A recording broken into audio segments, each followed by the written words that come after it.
In an assembly, you have 6 degrees of freedom, 3 rotational along the X, the Y, and the Z, and 3 translational along the X, the Y, and the Z. So the rotational, if the X is going sideways and you put a bar through this, that would allow it to spin forward and backwards like this. That's one rotation. The Y is up and down, meaning it will spin sideways. And the Z, being forward and backwards, will allow it to do cartwheels.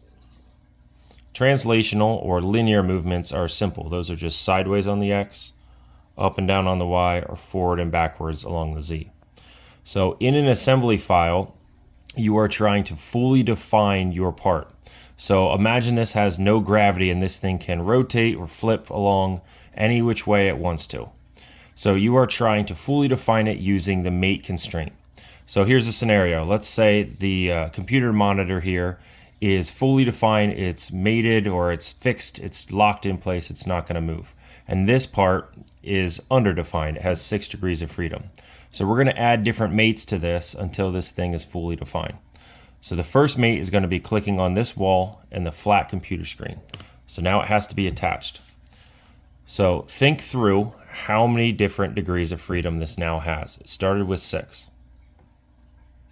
So can it still move along the rotational around the X? So if I put a rod through this, can it do this anymore? That would be no, because it's separating from the screen.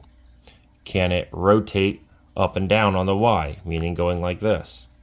No, it can't, because it's separating from the screen.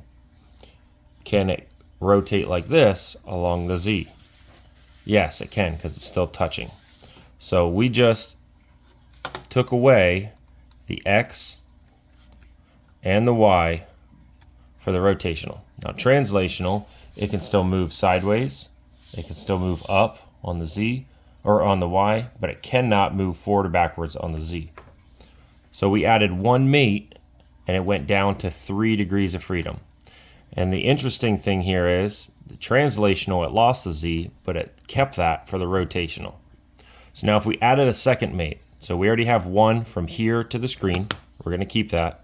But if I added another mate that says the bottom of this to down here, this flat surface, now how many do we have?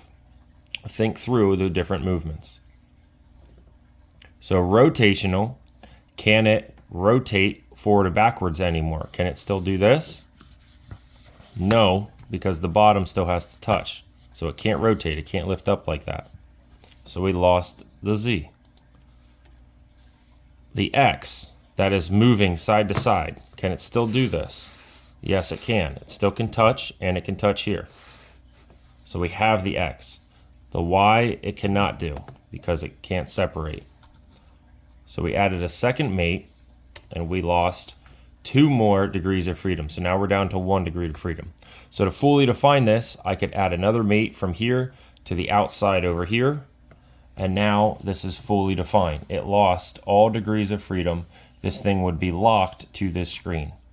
If I were to unlock this screen and move it, this piece would also move with it. The two would move together.